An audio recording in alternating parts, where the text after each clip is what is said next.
Olá, seja muito bem-vindo a essa edição do Redação Hit. Vamos juntos conferir as notícias do Brasil e do mundo. O Brasil terminou o ano passado com 8 milhões e 400 mil pessoas com mais de 15 anos que não sabem ler nem escrever. O número de adultos na escola até aumentou, mas a maioria para no meio do caminho.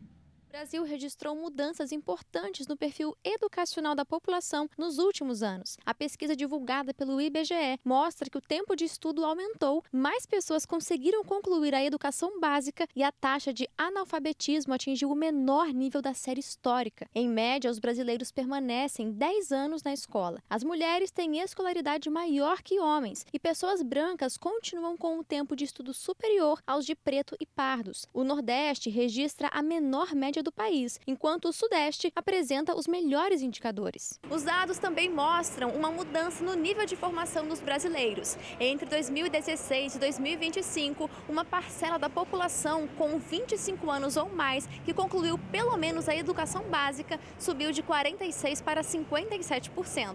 Pela primeira vez, mais da metade dos pretos e pardos nessa faixa etária completou essa etapa do ensino. Mesmo assim, ainda há mais adultos sem o ensino fundamental completo do que pessoas com diploma do ensino superior. A pesquisa também revelou que mais de 7 milhões de jovens entre 14 e 29 anos não concluíram a educação básica. Entre os homens, o principal motivo para o abandono escolar é a necessidade de trabalhar. E entre as mulheres, além das questões relacionadas ao emprego, a gravidez continua entre as principais causas da evasão. O levantamento mostra ainda que a proporção de crianças de 2 e 3 anos fora das creches caiu pela primeira vez desde 2019, embora a falta de vagas ainda seja um desafio em diversas regiões. Outro lado que chama a atenção é a queda do analfabetismo. O Brasil registrou em 2025 cerca de 8,4 milhões de analfabetos, o equivalente a 4,9% da população com mais de 15 anos. É a primeira vez que esse indicador fica abaixo de 5%, desde o início da série histórica da pesquisa. Mais da metade dos analfabetos tem mais de 60 anos, o que reforça a herança de dificuldades educacionais enfrentadas por gerações anteriores e os desafios que ainda persistem no país. O governo federal anunciou o decreto que prevê o bloqueio imediato de recursos financeiros das bets ilegais. Após o congelamento, o dinheiro será transferido para o Fundo Nacional de Segurança Pública para ser utilizado no combate ao crime organizado no país. O ministro da Fazenda, Dario Durigan, explicou que o Ministério da Fazenda e o Ministério da Justiça poderão bloquear de forma preventiva recursos originados de apostas consideradas irregulares pelo governo, ou seja, de plataformas que operam fora das regras. A norma assinada pelo presidente Lula define os procedimentos para esse bloqueio e estabelece as regras para o envio de informações que ajudarão nas investigações e na apreensão de bens dos operadores. Na prática, quando houver indícios de que uma empresa está explorando apostas de forma irregular, a Secretaria de Prêmios e Apostas do Ministério da Fazenda poderá notificar as instituições financeiras para bloquear os valores ligados à atividade. Quer dizer que eu posso afirmar agora que depois desse decreto, a gente vai poder dizer ao povo brasileiro que nenhuma empresa que tentar fazer jogo ilegal vai funcionar no Brasil. É isso, presidente? É possível. Não só é possível, como a gente vai até o fim. Quando a gente identificar uma ilegalidade, nós vamos comunicar aos bancos dizendo qualquer conta que você tenha que trate de recurso dessas bets aqui responsáveis, você trate de congelar. E a partir disso nós vamos mandar o processo para o Ministério da Justiça, que vai cuidar de caminhar até o fim para que esse recurso saia dos bancos, respeitado o devido processo legal e vá para o Fundo de Segurança Pública para fortalecer o combate à corrupção, o combate ao crime organizado, a partir do recurso das bets legais, ministro. Após a medida, será aberto um processo administrativo para apurar o caso e decidir se os recursos serão confiscados e transferidos para a União. Se a irregularidade for confirmada ao final do processo, a Advocacia Geral da União poderá recorrer à Justiça para pedir o confisco dos valores e autorizar a destinação dos recursos ao Fundo Nacional de Segurança Pública.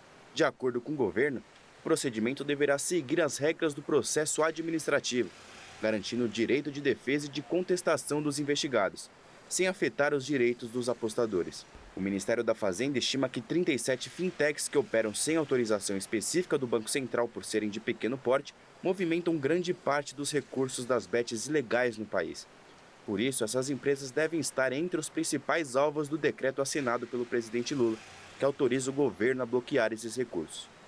O anúncio foi feito um dia depois da Operação Conto da Sorte, realizada em 3 estados contra um esquema criminoso, que movimentou cerca de 50 bilhões de reais por meio das bets ilegais. Vou assinar com muito prazer esse decreto.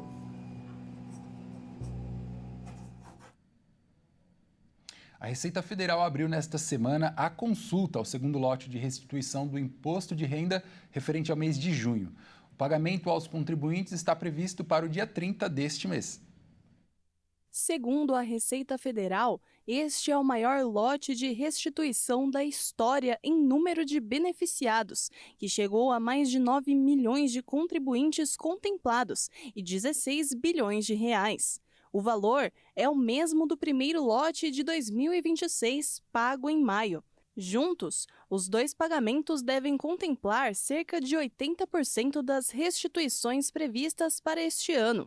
Somados, os 2 primeiros lotes de restituição do Imposto de Renda de 2026 vão beneficiar mais de 18 milhões de contribuintes, com pagamentos que totalizam 32 bilhões de reais. O pagamento será feito em 30 de junho, com prioridade para idosos, pessoas com algum tipo de deficiência física ou mental e contribuintes cuja principal fonte de renda é o magistério. A consulta dos valores a receber nesse lote podem ser realizados pela página oficial da Receita Federal, buscando a opção de consultar a restituição.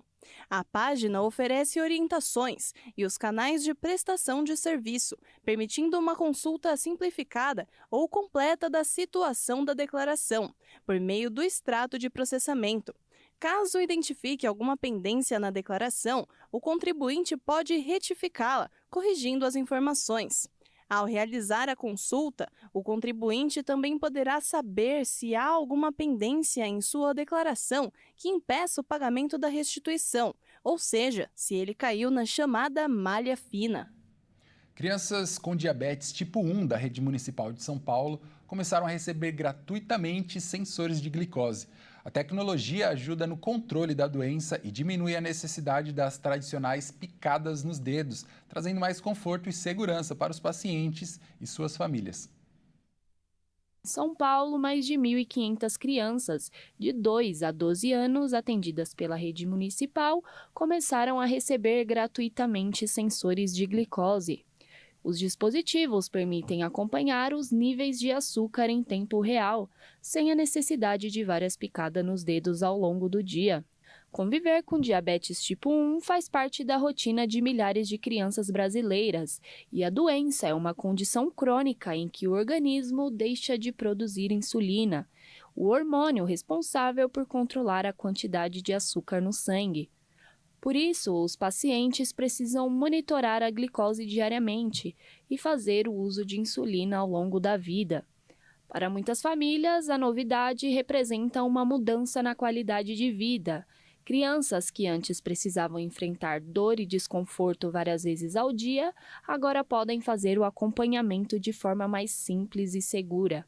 Além de facilitar o controle da doença, a tecnologia ajuda a prevenir episódios de hipoglicemia e hiperglicemia, que podem levar até mesmo à internação. A primeira etapa do programa vai beneficiar 1.584 crianças cadastradas no programa de automonitoramento glicêmico da rede municipal. O fornecimento dos sensores será contínuo, com a reposição realizada pelas unidades básicas de saúde. E veja a seguir: exportações do Brasil para os Estados Unidos vai ao menor nível dos últimos 30 anos. A reportagem completa você confere no próximo bloco. Nós voltamos já.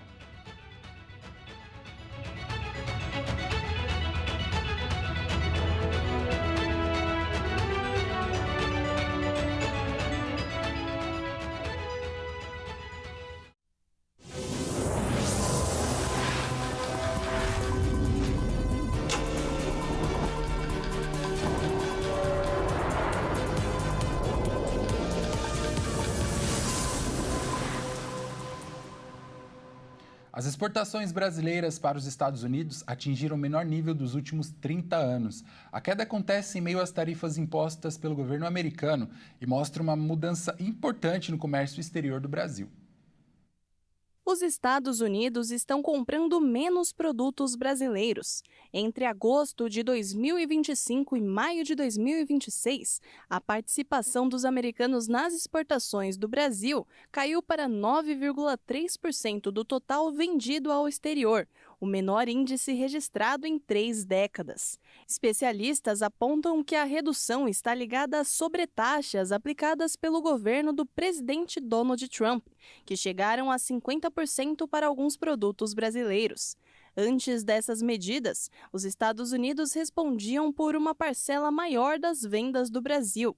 Em 2002, por exemplo, os americanos compravam cerca de 26% de tudo o que o país exportava. Com a perda de espaço no mercado americano, o Brasil tem ampliado as relações comerciais com outros países, principalmente na Ásia. Mesmo assim, os Estados Unidos continuam sendo um dos principais parceiros econômicos do país, especialmente na compra de produtos industrializados. De janeiro a maio deste ano, as exportações brasileiras para os Estados Unidos caíram 16%, enquanto o comércio total entre os dois países recuou mais de 14%. O governo brasileiro acompanha a situação e busca ampliar acordos comerciais para reduzir os impactos sobre a economia nacional. Em 1º de abril, a Anvisa suspendeu alguns detergentes da IP por irregularidades e possível contaminação. E agora, meses depois, a decisão foi revogada e publicada no Diário Oficial da União. 3 trechos da decisão de suspensão de produtos IP foram revogados. Segundo a Anvisa, documentos apresentados pela empresa e novos laudos sobre os produtos foram a razão dessa revogação. De forma oficial, constataram que novos testes apresentaram resultados satisfatórios e foi descartada a hipótese de conterem qualquer risco à saúde. A medida havia suspendido detergentes, desinfetantes e lava-roupas. E com essa novidade, os detergentes e lava-roupas feitos a partir de 1º de janeiro deste ano foram liberados. Mas alguns produtos da empresa continuam suspensos, que é o caso do lava-louças, dos desinfetantes BAC e Pinho IP, com lotes terminados em 1, fabricados até 31 de dezembro de 2025.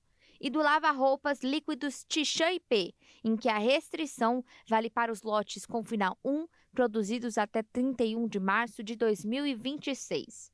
A IP informou que fará um recolhimento voluntário desses produtos ainda restritos, como medida preventiva. A onda de frio derrubou as temperaturas em Santa Catarina, provocou geada, mudou a rotina em cidades da Serra e mobilizou ações para proteger pessoas em situação de rua. A paisagem amanheceu coberta por geada em diversas cidades da Serra Catarinense. Em Bom Jardim da Serra, os termômetros marcaram menos 9,1 graus, a menor temperatura registrada no estado neste ano. Urupema teve menos 8,3 graus. Em São Joaquim, a mínima foi de menos 3,7. Até cidades de outras regiões catarinenses registraram temperaturas abaixo de zero. O frio intenso também mudou a rotina da população. Em Bom Jardim da Serra, as aulas foram suspensas. Já em Lages, São Joaquim, Urubici, Urupema, Painel e Bom Retiro, os estudantes que não comparecerem às escolas da rede municipal não receberão falta por causa das baixas temperaturas. Em Criciúma, o frio mobilizou uma força-tarefa da assistência social. As equipes intensificaram as abordagens às pessoas em situação de rua em diferentes bairros da cidade, oferecendo acolhimento temporário, orientação e a distribuição de cobertores e agasalhos para quem recusou abrigo. A ação foi acompanhada pelo prefeito Wagner Espíndola. Com a previsão de frio intenso, as equipes de abordagem ganham reforço e a orientação é para que a população não ignore nenhuma pessoa em situação de rua e, ao se deparar com uma delas, acione a equipe de abordagem da Secretaria de Ação Social.